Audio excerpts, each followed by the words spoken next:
So hello, what's up mga J-Vlog? Welcome ulit sa panibagong video, and for today's video, phone comparison tayo between sa mga budget smartphone today na Tecno Spark Go 1 versus the Infinix Smart 9. Ano kaya perfect na budget smartphone na pwede nyo ma-purchase ngayong bare months? Tara mga J-Vlog, check natin.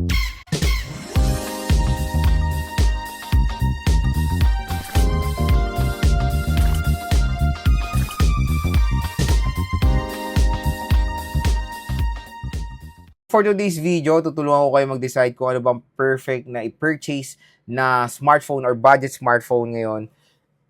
The Tecno Spark Go 1 ba or the Infinix Smart 9? So ito po yung dalawang smartphone na to is yung mga successor doon sa mga mabibentang unit last year, which is the Infinix Smart 8 and the Tecno Spark Go 2024. So yun, finally nagkaroon na ng fresh lineup si Tecno and Infinix when it comes sa mga budget smartphones nila like the Tecno Spark Go 1 and the Infinix Smart 9. And na i-review, game test, and of course, unboxing natin yung mga smartphones na yan. Check nyo lang sa mga ibang video natin. Pero ngayon, i-compare natin sila sa isa't isa. At yung presyo nito ay hindi po sila nagkakalayo.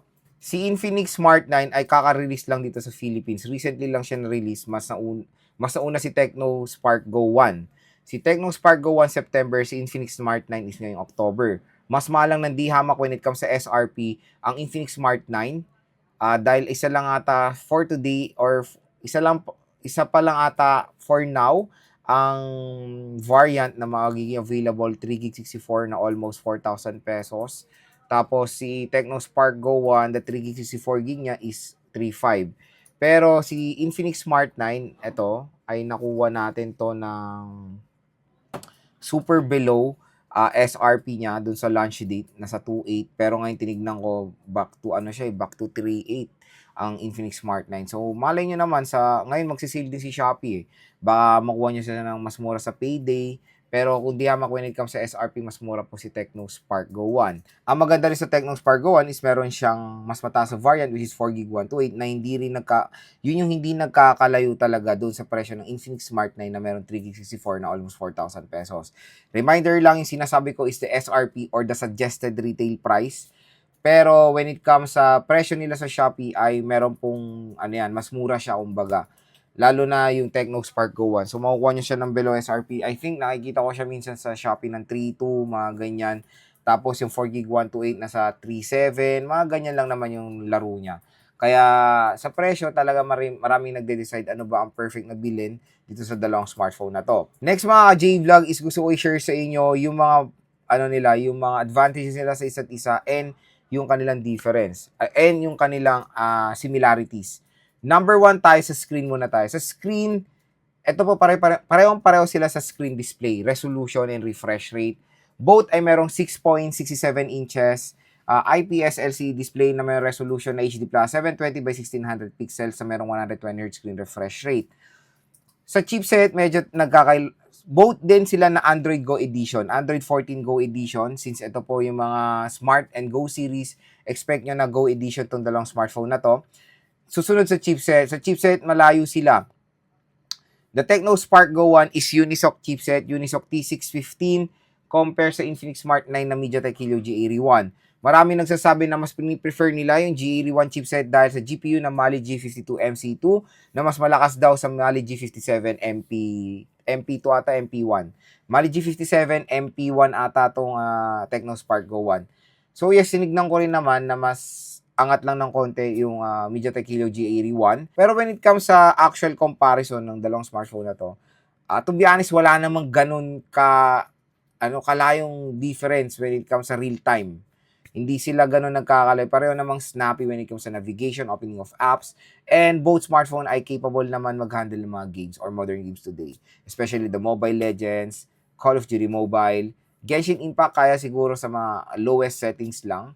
Pero at least for smartphone na ganitong kamura ay nakakapaglaro rin naman tayo kahit papaano.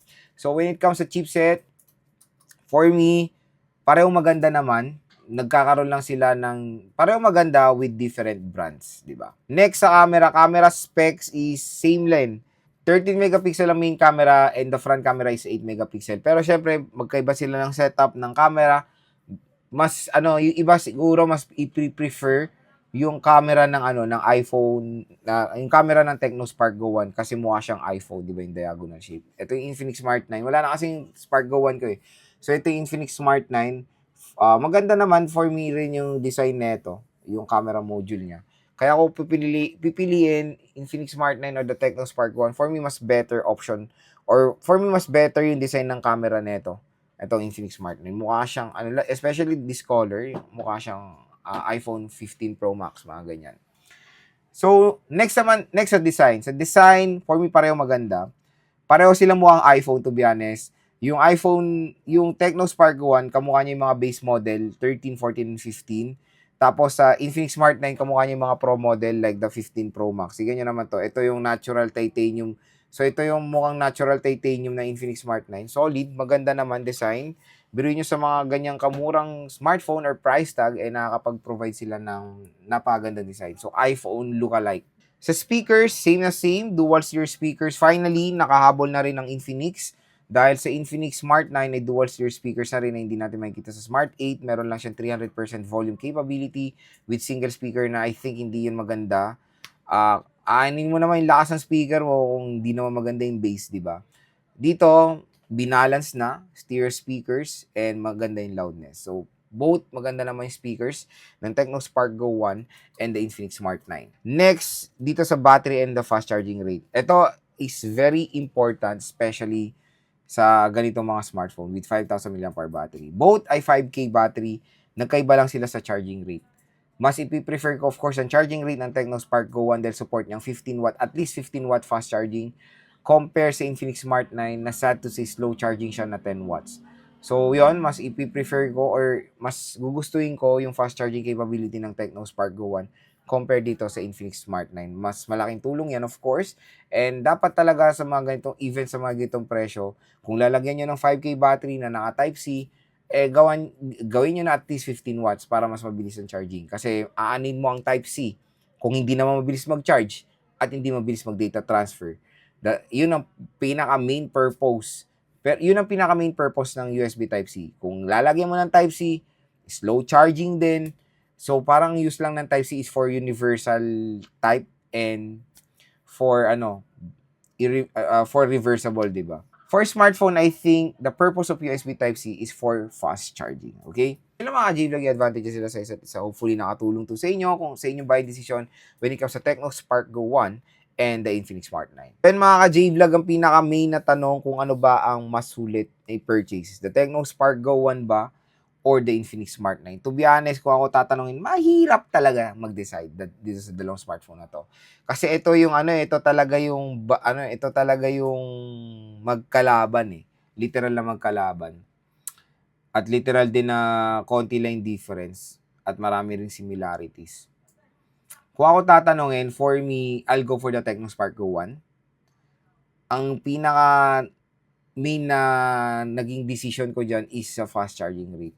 Kasi 10 watts lang sa Infinix Smart 9 eh. Maganda yung Infinix Smart 9. Pero mas gugustuhin ko yung mas mabilis mag-charge. Unang-una. Susunod dyan, mas mura. Mas mura ng konti yung Tecno Spark Go 1. Pero sa chipset, marami magpiprefer of course sa Infinix Smart 9 dahil sa MediaTek Helio G81 compare sa Unisoc T615. Pero ako mas prefer ko pa rin yung T650 na. Ako lang to, personal use ko lang or personal experience ko lang dahil sa Mali G57 GPU. Both naman ay kaya mag-handle ng games. Wala namang problema diyan. At mas gusto ko yung design ng Tecno Spark Go 1 dahil mukha siyang iPhone 13, 14, or 15. Pero when it comes sa texture, breed quality, I'll go for the Infinix Smart 9. So yun mga J-Vlog ang ating phone comparison dito sa Infinix Smart 9 and the Tecno Spark Go 1. So kung interested din pala kayo mag-purchase nitong mga dalawang smartphone na to, huwag kayong maglalay, ilalagay ko po yung link niya sa description box, i-check nyo na.